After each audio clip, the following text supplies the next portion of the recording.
Hoje a conversa é séria. Que tipo de país permite uma menina grávida de 10 anos, em razão de abusos sexuais cometidos pelo próprio tio, tenha que passar por uma saga épica e midiática para fazer cumprir o seu direito ao aborto humanitário? Que tipo de sociedade destila o discurso de ódio culpabilizando uma criança de 10 anos? Que tipo de ser humano divulga o nome de uma criança e o seu endereço na internet, uma criança que já passou por tantos tipos de violência? Então, sejam bem-vindos a mais um vídeo do AnimaJus, o seu canal de conhecimento aqui do YouTube. Eu sou o Anderson Olimpo, pesquisador em Direito, e hoje nós vamos entender o que é ser menina no Brasil. Então sentem aí, prestem atenção e roda a vinheta.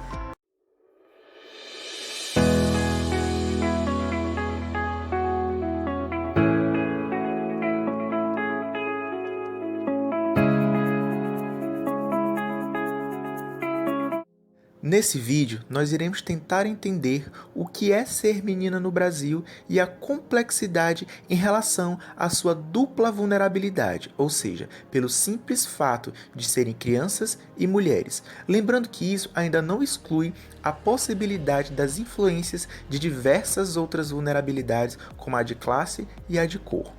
Nosso Estatuto da Criança e do Adolescente estabeleceu que criança é aquela pessoa até 12 anos incompletos e o adolescente é aquela pessoa entre 12 e 18 anos de idade. O certo é que várias são as normas que tutelam os seus direitos, como a Declaração dos Direitos da Criança, a Convenção Internacional dos Direitos da Criança, a Constituição Federal de 1988 e o Estatuto da Criança e do Adolescente de 1990. Destaco para vocês que as normas mais recentes adotaram a doutrina da proteção integral, ou seja, tutelam a criança e o adolescente sem quaisquer distinções, garantindo-lhes os direitos como a vida, saúde, alimentação, educação, lazer, entre tantos outros, como o direito ao livre desenvolvimento da personalidade, que é um direito fundamental e implícito na nossa Constituição, que abrange o respeito à individualidade e à vontade de cada pessoa, inclusive de autodeterminação decisória. Assim, em conformidade com o grau de desenvolvimento da criança e do adolescente, deverá ser respeitada sua opinião ou ao menos ouvida, bem como deverá ser justificada a negativa da vontade dessa criança. E tenho que destacar também que a garantia de todos esses direitos é de responsabilidade solidária da família, Estado e sociedade. Mas será que os direitos estabelecidos nessas convenções e tratados internacionais e no Estatuto da Criança e do Adolescente do Brasil, eles são igualmente resguardados para meninos e meninas? Para que nós possamos responder essa pergunta, nós precisamos entender o que é o gênero e o patriarcado e as suas influências na construção da identidade do indivíduo. Além disso, nós precisamos entender os estereótipos de gênero. Então, vamos lá? Quando falamos em construção da identidade, isso certamente envolve diversos fatores, desde predisposições individuais às adquiridas nos processos de socialização das pessoas. As ideias de gênero e patriarcado atuam diretamente nessa construção. Várias e várias são as definições ou tentativas de conceituação do gênero, mas de uma forma bem objetiva, nós podemos entender o gênero como uma construção social que não se confunde com o sexo biológico do indivíduo. Na verdade, o gênero ele pode ser compreendido como uma superfície em que a sociedade constrói as significações de masculinidades e feminilidades de acordo com o tempo e a sua cultura. Já o patriarcado é compreendido como sistema de dominação e exploração do gênero masculino sobre o feminino, incorporando-se não apenas nos indivíduos, mas nas instituições públicas e privadas.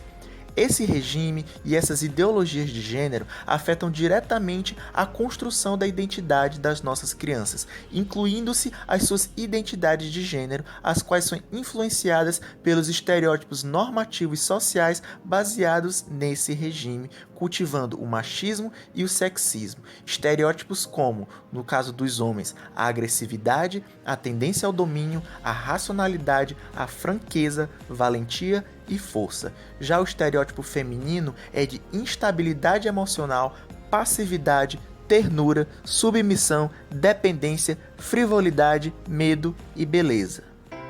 Mas o que é ser menina no Brasil? E ninguém melhor para responder essa pergunta do que as próprias meninas brasileiras. E para isso me baseei em duas pesquisas, uma em âmbito nacional e uma no âmbito do estado do Maranhão, que realizaram entrevistas com essas meninas. Então vamos lá. A primeira pesquisa é intitulada Por Ser Menina no Brasil, Crescendo entre Direitos e Violências. O objetivo foi justamente entender as meninas a partir da forma que elas se viam. Para tanto, foram entrevistadas 1.771 meninas entre 6 e 14 anos em 5 estados brasileiros.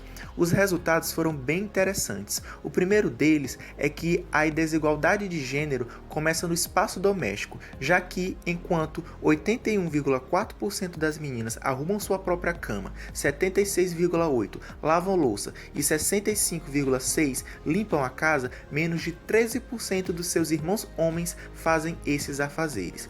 Outro problema verificado é que 70,7% dessas meninas disseram que nunca ouviram falar do Estatuto da Criança e do Adolescente, verificando-se o descumprimento claro da Lei nº 11.525 de 2007, que dispõe sobre a obrigação do ensino dos direitos da criança e do adolescente pelo Estado. Um dado preocupante é que um total de 13,7% das meninas de 6 a 14 anos no Brasil trabalham ou já trabalharam, já que a maioria ocupa-se em trabalho doméstico em outras casas ou até mesmo no comércio. Também outro dado relevante é que quando questionada se os direitos de meninos e meninas são iguais na prática, 37,7% acharam que não. Além disso, 28,6% dessas meninas tiveram seus direitos desrespeitados e 34,6% foram desrespeitadas, mas não procuraram ajuda. E por fim, dessa pesquisa, um dado que é bastante chocante é que uma menina de cada 5 conheceu ou conhece outra menina que já sofreu violência.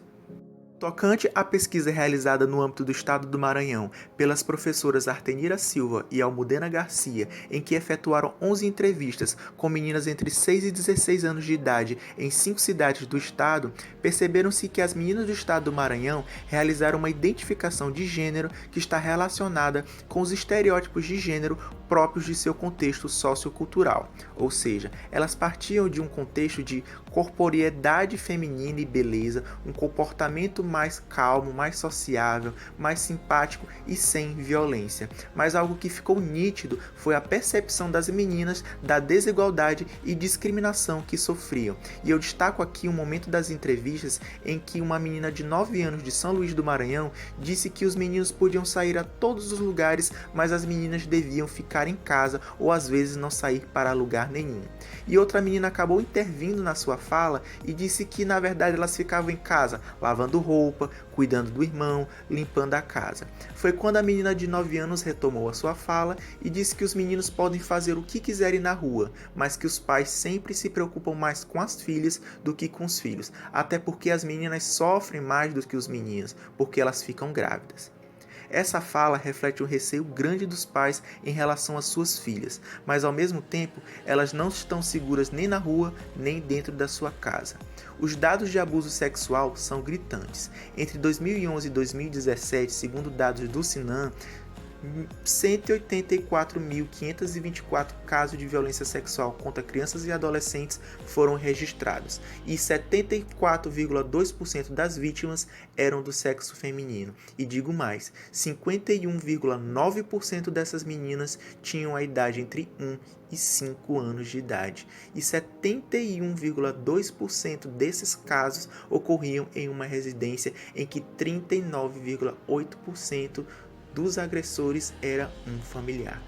E como se não bastassem todas essas dificuldades, algumas ainda são revitimizadas por protestos contra seus direitos, por imperícias e falta de apoio do Estado, pelo discurso de ódio de uma sociedade que chegam ao cúmulo de as culpabilizarem pelas violências sofridas, prejudicando claramente o livre desenvolvimento das suas personalidades. Assim é ser menina no Brasil, é ter direitos longe de serem efetivados, mas a partir das pesquisas aqui mostradas, percebe-se que essas pequenas grandes brasileiras são felizes e orgulhosas de serem meninas e cultivam a esperança de um futuro melhor. No nosso quadro de revisão, percebemos que as crianças possuem seus direitos assegurados, inclusive merecendo proteção integral em responsabilidade solidária da família, Estado e sociedade. Dentre esses direitos está o direito ao livre desenvolvimento da sua personalidade, que abrange o direito à sua individualidade e autonomia, isto é, o direito de ao menos ter escutada e levada em consideração a sua opinião.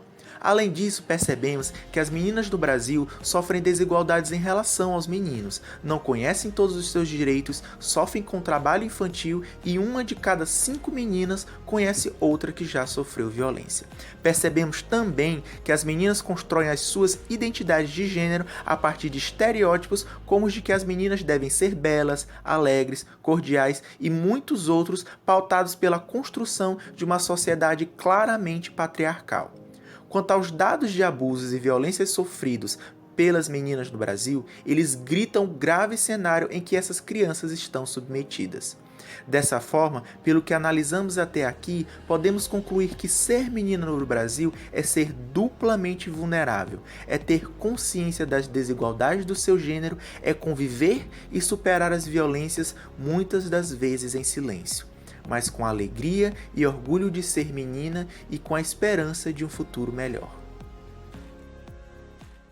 Chegamos ao final de mais um vídeo e percebemos que as meninas do Brasil sofrem de uma dupla vulnerabilidade, tanto pelo fato de serem crianças quanto mulheres, fazendo com que elas sejam suscetíveis de sofrer os mais diversos tipos de violência, como os índices que eu mostrei para vocês. Então, se vocês gostaram do vídeo, deixem o like de vocês, se inscrevam aqui no canal e não esqueçam de ativar o sininho para mais notificações. E também deixei todas as referências no link da descrição do vídeo. E até a próxima!